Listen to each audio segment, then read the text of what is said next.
도면 위에서는 모든 게 완벽했다. 10년 넘게 꿈꿔온 전원주택의 설계도를 마침내 현실로 옮기는 과정이었다. 서울에서의 반복되는 일상과 미세먼지, 경쟁 속에서 아내와 딸이 점점 얼굴빛을 잃어가는 것이 견딜 수 없었다. 그래서 결심했다. 내가 직접 설계한 집에서 가족과 함께 새로운 시작을 하기로. 정말 괜찮겠어? 가인은 이사 결정 후에도 몇 번이고 물었다. 그녀의 눈에서 불안이 읽혔지만 나는 그것을 단지 변화에 대한 두려움이라 여겼다. 33세 결혼해 지금까지 서울에서만 살아온 그녀에게 시골은 미지의 영역이었으니까. 걱정 마. 지금 사는 아파트보다 3배는 넓은 마당이 있고 하은이는 자연 속에서 더 건강하게 자랄 수 있을 거야. 매일 아침 설계도를 들고 출근하는 나와 달리 가인은 도시의 뷰티샵을 정리하고 무엇을 해야 할지 갈피를 잡지 못하는 듯했다. 인스타그램에 올리던 일상의 사진들도 점점 줄었다. 뭔가 공허함이 그녀를 채우고 있었다. 전원주택 공사가 시작된 것은 이듬해 봄이었다. 지역 시공사 중에서 평이 좋은 상훈의 업체를 선택했다. 첫 만남에서 그는 인상적이었다. 키 크고 건장한 체격에 햇볕에 그을린 얼굴, 그리고 현장에서 다져진 손에서 느껴지는 신뢰감. 설계가 정말 세련됐네요. 초기 공사 때 기초 다지는 게 중요하니 자주 들러주시면 좋겠습니다만. 그의 말대로 했다면 좋았을까. 하지만 서울 회사의 중요 프로젝트가 겹치면서 주말에만 공사 현장을 볼 수 있게 되었다. 대신 가희가 평일에 간간히 들러 공사 진행 상황을 사진으로 보내주기로 했다. 처음엔 단순 상황 보고용 사진이었다. 기초 공사 끝났어요. 거실 기둥 올라가는 중. 그러다 점차 가희가 찍은 사진에는 상훈의 모습이 자주 등장하기 시작했다. 웃으며 설명하는 그의 모습, 때론 소매를 걷어붙이고 직접 작업하는 장면들. 시골의 봄은 차갑고 고요했다. 아직 공사 중인 집 주변에는 이웃이라고 할 만한 집이 몇 채 없었다. 도시 생활에 익숙한 가희에게는 너무 적막했을 것이다. 아빠, 엄마가 요즘 통화 많이 해요. 전화할 때는 항상 마당에 나가서. 식탁에서 하은이 문득 던진 말이 귓가를 스쳤지만 나는 중요한 클라이언트와의 미팅 준비에 정신이 팔려 있었다. 그저 그래? 라고 대답했을 뿐이다. 어느 날 현장에 들렀을 때 상훈이 가희에게 커피를 건네는 모습을 봤다. 그의 손가락이 그녀의 손에 스치듯 닿았다. 눈빛이 교차되는 순간이 있었다. 내 눈에는 미쳐 보이지 않았던 무언가가 그들 사이에 이미 형성되고 있었는지도 모른다. 다음 달, 우리 가족은 아직 내부 공사가 완전히 끝나지 않은 상태에서 전원주택으로 이사했다. 가희의 표정에서 설렘보다는 불안이 더 커 보였다. 하은이는 새 학교에 적응하느라 말수가 줄었다. 간혹 눈가가 붉어진 채 학교에서 돌아오곤 했다. 여보, 이 동네에 마트도 제대로 없고 친구 하나 사귀기도 힘들어. 매일 차 끌고 나가야 해. 가희의 불평이 점점 늘어났다. 진심으로 귀 기울였다면 알아챘을까. 그녀의 목소리 아래 숨겨진 외로움과 소외감을. 아니면 그녀가 점점 상훈과 연락을 늘려가는 것을. 이 집은 내가 꿈꾸던 완벽한 공간이 될 거야. 조금만 참아. 나는 자신 있게 대답했다. 당시에는 몰랐다. 완벽한 집을 짓겠다는 내 욕심이 가족을 얼마나 외롭게 만들었는지를. 그리고 그 균열이 어디서부터 시작되었는지를. 가을이 깊어가며 공사는 마무리 단계에 접어들었다. 기둥과 벽이 세워지고 기와가 올려지고 정원의 윤곽이 드러나기 시작했다. 그러나 우리 가족 사이에는 보이지 않는 균열이 생겨나고 있었다. 진행 상황 확인하고 올게요. 서울 회의 잘 다녀와요. 가희가 건넨 아침 인사가 평소보다 밝게 들렸다. 나는 가방을 챙기며 그녀의 달라진 눈빛을 놓쳤다. 이제 현장에 가는 것을 귀찮아하던 그녀가 자진해서 확인하겠다고 나서는 것이 이상하게 느껴지지도 않았다. 생각해보면 공사가 70% 정도 진행된 시점부터 변화는 시작되었다. 가희의 화장이 조금씩 진해졌고 오랫동안 사용하지 않던 향수를 다시 뿌리기 시작했다. 새로운 환경에 적응하는 과정이라고 넘겨졌다. 아니, 진실은 그것을 알아차릴 여유가 없었다. 민석 씨, 사모님이 전기 콘센트 위치를 바꾸고 싶다고 하셔서요. 괜찮으시겠어요? 상훈의 전화가 왔을 때도 나는 당연히 집 내부에 관심을 갖는 아내의 모습이라 생각했다. 하지만 그날 이후 상훈의 연락은 더 잦아졌고 어느새 가희를 통하지 않고 직접 소통하는 사이가 되어 있었다. 마치 의도적으로 나와 소통 창구를 만들어 둔 것처럼. 어느 금요일 팀장님이 갑작스레 지방 출장을 지시했다. 월요일까지 이틀간 부재가 불가피했다. 가희에게 전화했을 때 그녀의 목소리에서 묘한 떨림이 느껴졌다. 괜찮아. 나 혼자 있는 거 익숙해. 어차피 내일 페인트 칠 마무리한다고 상훈 씨가 온다고 했으니까. 그 말에 별 생각 없이 고마움을 표했다. 심지어 상훈이 우리 집 열쇠를 가지고 있다는 사실도 자연스럽게 받아들였다. 공사 진행을 위해 필요한 일이라고. 출장에서 돌아온 월요일 저녁, 가희의 얼굴에는 미묘한 변화가 있었다. 눈빛이 달라져 있었고 평소보다 조용했다. 식탁에 앉아 대화를 나누는 동안 시선을 자주 피했다. 하은이도 엄마의 이런 변화를 느꼈는지 우리 둘을 번갈아 바라보며 말없이 밥을 먹었다. 공사는 잘 마무리됐어? 응, 페인트 작업 끝났어. 상훈 씨가 꼼꼼하게 확인해 주더라. 그녀의 목소리가 살짝 떨렸다. 상훈의 이름을 말할 때 시선이 아래로 향했다. 당시에는 몰랐지만 그날 밤 그들 사이에 무슨 일이 있었는지 이제는 짐작할 수 있다. 이후 집안 분위기는 미묘하게 바뀌었다. 가희는 종종 멍한 표정으로 창밖을 바라보다가 내가 다가가면 화들짝 놀라곤 했다. 휴대폰을 더 자주 확인했고 슬쩍 화면을 가리는 습관이 생겼다. 가장 이상했던 건 이제 막 완성된 집에 대한 불만이 다시 늘어난 것이다. 아무리 봐도 이 벽지는 아닌 것 같아. 상훈 씨한테 다시 물어봐야겠어. 공사가 거의 끝나가는데도 자잘한 수정 요청이 계속 이어졌다. 그럴 때마다 상훈이 집에 들어왔고 때로는 내가 없는 평일 오후에 방문했다. 그때 알았어야 했다. 집 구석구석을 훑은 상훈의 시선이 단순히 시공 상태를 확인하는 것이 아님을. 가희가 그의 팔을 스치며 지나갈 때 머물렀던 미소가 단순한 고객과 시공업자의 관계가 아님을. 상훈 씨가 근처 카페 오픈했대. 저녁에 잠깐 들렀다 올게. 하은이 학원 숙제 좀 봐줘. 그날 이후 가희는 종종 카페나 인테리어 샵을 핑계로 외출했다. 돌아올 때면 묘하게 상기된 얼굴로 샤워부터 하는 습관이 생겼다. 가끔 은은한 담배 향이 그녀의 옷에 배어 있었지만 그녀는 카페에 갔다 왔다는 말만 반복했다. 어느 저녁 하은이가 내게 다가와 속삭였다. 아빠, 엄마가 매일 밤 혼자 마당에 나가 전화해요. 울기도 해요. 그제서야 귀를 기울였다. 창문 너머로 가희의 뒷모습이 보였다. 밤하늘 아래 홀로 서서 전화기를 붙잡고 있는 그녀의 어깨가 가늘게 떨리고 있었다. 죄책감일까? 아니면 다른 감정일까? 내 부재 속에 점점 견고해지는 둘 사이의 벽, 그리고 그 벽 너머의 배신, 시멘트보다 더 빠르게 굳어가는 그들의 감정이 내가 그토록 공들인 집의 기초를 서서히 무너뜨리고 있었다. 시골 생활의 불안은 우리 집 주변으로 이어졌다. 인적이 드문 전원주택 특성상 보안에 신경 써야 했다. 아내의 불안을 덜어주기 위해서라도 CCTV 설치는 필요한 조치였다. 적어도 나는 그렇게 생각했다. 여보, 마당 쪽이랑 현관에 카메라 좀 달았어. 혹시 모르니까. 가희는 의외로 담담하게 받아들였다. 오히려 서재와 침실 쪽은 프라이버시를 위해 제외했으면 한다는 의견을 냈다. 합리적인 제안이었기에 그대로 따랐다. 초겨울의 어느 날이었다. 서울 출장을 마치고 늦은 밤 귀가했을 때 집안은 어둠에 잠겨 있었다. 가희와 하은은 이미 잠들어 있었다. 피로에 지친 몸을 이끌고 노트북을 펼쳐 작업하던 중 문득 며칠간 확인하지 못했던 CCTV 영상이 떠올랐다. 습관처럼 클릭한 저장 폴더. 내 손가락이 날짜별로 정리된 파일을 스크롤하다 멈춰섰다. 낯선 차량이 여러 번 우리 집 앞에 주차된 기록이었다. 대부분 내가 출장이나 야근으로 늦게 귀가하는 날짜와 일치했다. 처음엔 단순한 호기심이었다. 그러나 같은 차량이 반복적으로 나타나는 패턴을 발견했을 때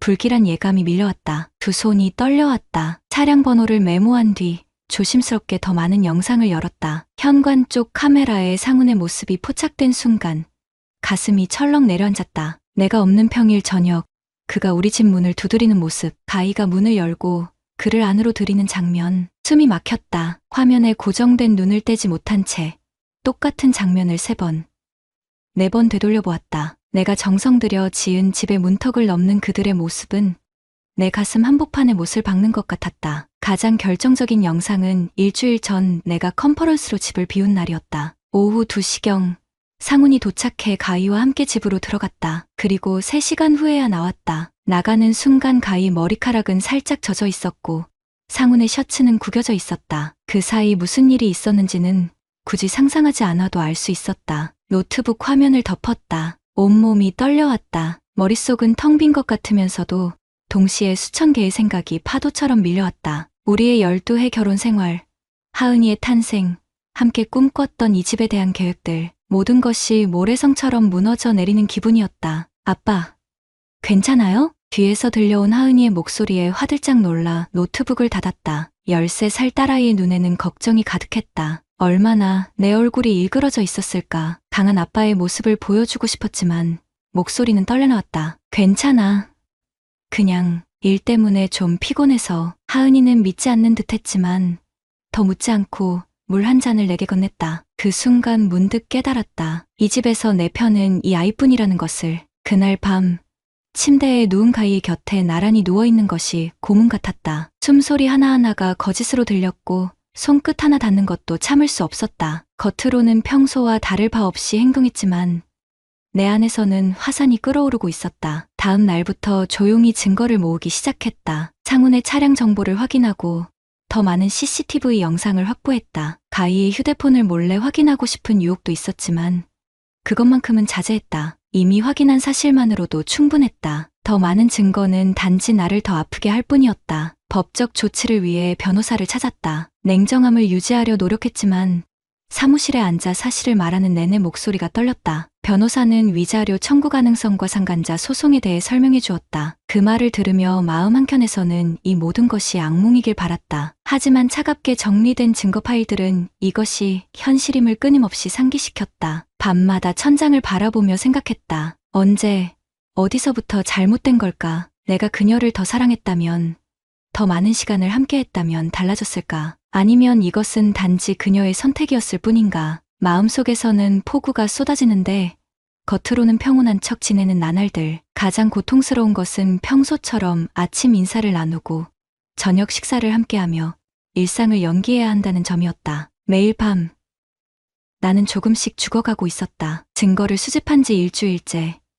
나는 마침내 행동하기로 결심했다. 더 이상 가면을 쓴 삶은 견딜 수 없었다. 변호사는 좀 더 증거를 모으라고 조언했지만 매일 밤 천장을 바라보며 뒤척이는 고통이 한계에 다다랐다. 먼저 상훈을 만나기로 했다. 사무적인 문자를 보냈다. 집 마감재에 문제가 생겼다는 내용이었다. 그는 곧바로 연락이 왔고 다음날 현장에서 만나기로 약속했다. 그날 밤 입술을 깨물며 잠자리에 들었다. 아내의 숨소리가 칼처럼 귓가를 찔렀다. 약속 시간보다 일찍 도착한 상훈은 평소와 다름없는 여유로운 미소를 지으며 나를 맞았다. 그의 친근한 태도가 내 분노에 기름을 부었다. 어디 문제 있으신지 보여주실래요? 집 지하실로 그를 안내했다. 멀쩡한 벽면 앞에서 그의 의아한 표정을 눈치챘지만 내 마음은 이미 돌처럼 굳어 있었다. 손에 쥔 태블릿을 그에게 내밀었다. 화면에는 그와 가희가 현관에 들어서는 CCTV 영상이 재생되고 있었다.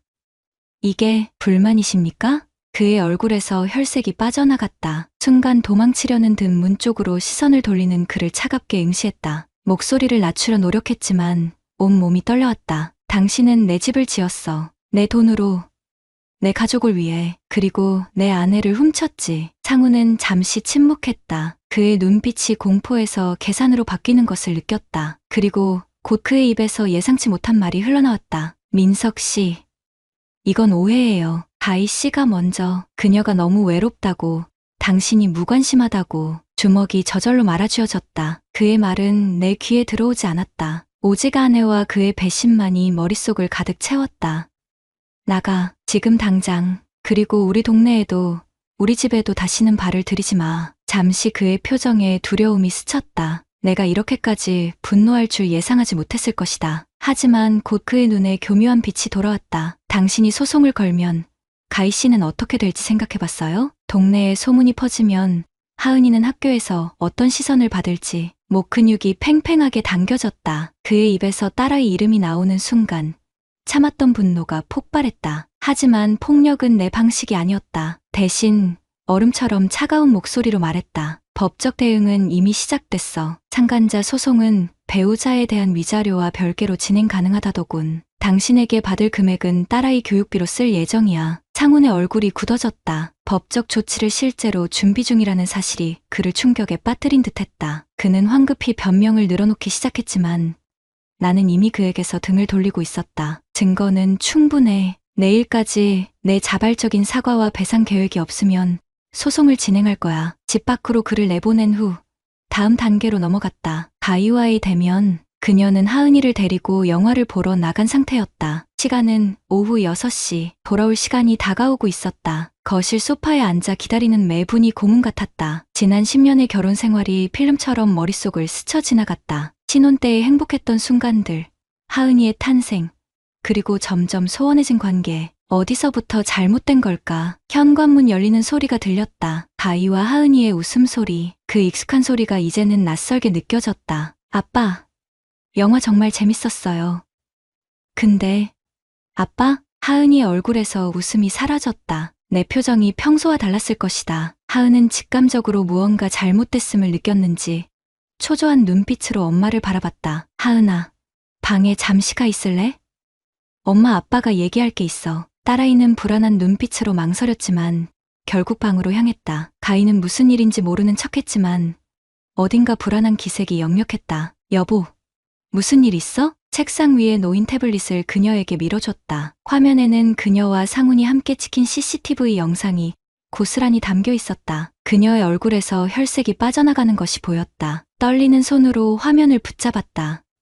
이건 여보, 내가 설명할게. 그녀의 목소리가 떨렸다. 괴로움, 죄책감, 당혹감이 뒤섞인 표정이었다. 하지만 내 마음은 이미 얼어붙어 있었다. 내가 바람핀 곳은 시골도 아니고 도시도 아니야. 우리 딸 앞이었다. 그 말에 가희의 얼굴이 창백해졌다. 눈물이 그녀의 뺨을 타고 흘러내렸다. 의자에 주저앉은 그녀는 몸을 떨며 흐느끼기 시작했다. 미안해. 정말 미안해. 난 외로웠어. 너무 외로웠어. 그녀의 흐느낌 속에 진심이 묻어있는지 단지 발각된 것에 대한 두려움인지 구분할 수 없었다. 나는 더 이상 그녀의 눈물에 흔들리지 않기로 결심했다. 바로 그때 방문이 살짝 열리며 하은이의 얼굴이 보였다. 그녀의 눈은 이미 눈물로 붉어져 있었다. 모든 대화를 듣고 있었던 것이다. 심장이 무너져 내리는 듯한 느낌이 들었다. 하은아. 하은이는 말없이 다시 방문을 닫았다. 벽을 통해 들려오는 흐느낌이 내 가슴을 파고들었다. 이 집에서 가장 큰 상처를 입은 것은 우리의 딸이었다. 그날 밤, 가족이라는 이름으로 함께 살던 우리의 집은 완전히 무너졌다. 견고하게 지었다고 생각했던 벽과 기둥, 주춧돌은 이제 의미가 없었다. 진짜 집을 지탱하는 신뢰와 사랑이 무너진 자리에 오직 고통만이 가득했다. 변호사 사무실의 차가운 의자에 앉아 내가 모은 증거들을 차례로 꺼내놓았다. CCTV 영상, 차량 기록, 통화 기록, 내 인생의 파탄을 증명하는 조각들이 테이블 위에 차곡차곡 쌓였다. 변호사는 담담하게 상간자 소송의 절차를 설명했다. 소장 제출부터 판결까지 약 6개월. 위자료는 통상 1,000만 원에서 3,000만 원 선. 금액으로 위로가 될 순 없겠지만 법적 책임은 반드시 물을 수 있습니다. 내용 증명을 발송한 지 일주일 만에 상훈에게서 연락이 왔다. 그의 목소리는 떨렸다. 합의금 2,000만 원을 제안했다. 사업에 타격이 크다며 소송을 피하고 싶다고 했다. 변호사의 조언대로 3,000만 원을 요구했고 결국 그는 수락했다. 금액보다 중요한 것은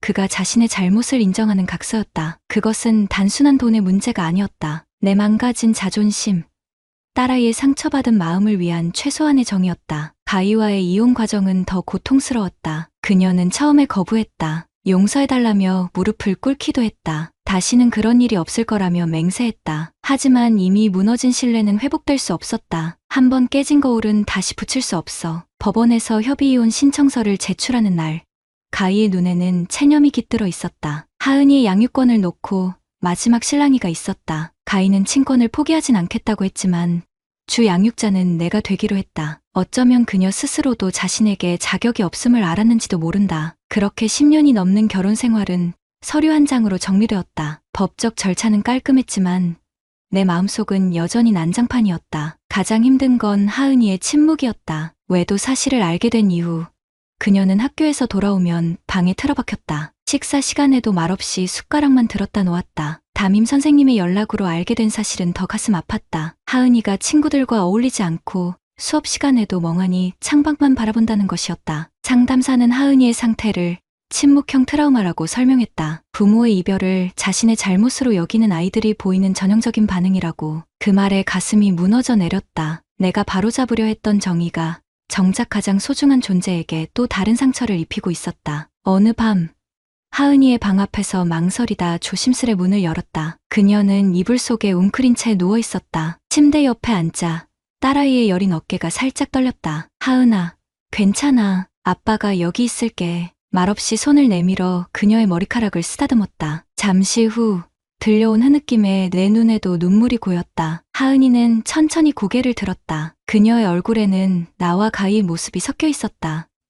아빠, 엄마는 정말 안 돌아와요? 간단한 질문이지만 대답하기 어려웠다. 아이에게 어른들의 복잡한 감정을 어떻게 설명해야 할지 결국 솔직하게 말했다. 엄마는 이제 다른 집에서 살지만 여전히 너를 사랑해. 주말마다 만날 수 있어. 그날 밤 이후 하은이의 침묵은 조금씩 녹아내리기 시작했다. 말수는 여전히 적었지만 가끔 학교에서 있었던 일을 이야기하거나 같이 영화를 보자고 제안하기도 했다. 상처는 아직 깊었지만 치유의 첫걸음을 내딛고 있었다. 공사가 모두 끝난 전원주택은 아이러니하게도 완벽했다. 내가 꿈꾸던 모든 것이 구현된 공간. 그러나 정작 그 안을 채울 가족은 반쪽이 되어 있었다. 저녁이면 텅 빈 거실에 홀로 앉아 마당의 나무들이 바람에 흔들리는 모습을 바라봤다. 열정을 쏟아지은 이 집이 이제는 실패의 증거물처럼 느껴졌다. 이혼 후 6개월이 지난 어느 봄날 하은이와 함께 마당에 앉아 있었다. 겨울 내내 앙상했던 나무들에 새잎이 돋아나고 있었다. 하은이가 문득 말했다. 아빠, 화단에 꽃 심어도 돼요? 순간 가슴이 먹먹해졌다. 오랜만에 듣는 하은이의 적극적인 제안이었다. 아이의 눈빛에서 희미한 생기가 느껴졌다. 그럼 무슨 꽃이 좋을까? 그렇게 우리는 함께 화단을 일구기 시작했다. 무너진 자리에 다시 씨앗을 심는 심정으로. 완전한 집이란 벽돌과 시멘트로 지어지는 것이 아니라 안에 사는 사람들의 마음으로 만들어진다는 것을 뒤늦게 깨달았다. 이 집은 내가 지었지만 그 안의 사람들은 내가 지킬 수 없었다. 그러나 적어도 남은 반쪽, 내 딸과 함께 새로운 시작을 할 수 있을지도 모른다는 희망이 피어나고 있었다. 깨어진 주춧돌 위에 우리는 조금 다른 모양의 집을 다시 짓고 있었다. 구독자님들, 오늘 사연 댓글로 공유해 다른 분들과 함께 의견 나눠보세요. 저도 읽어보며 소통하겠습니다.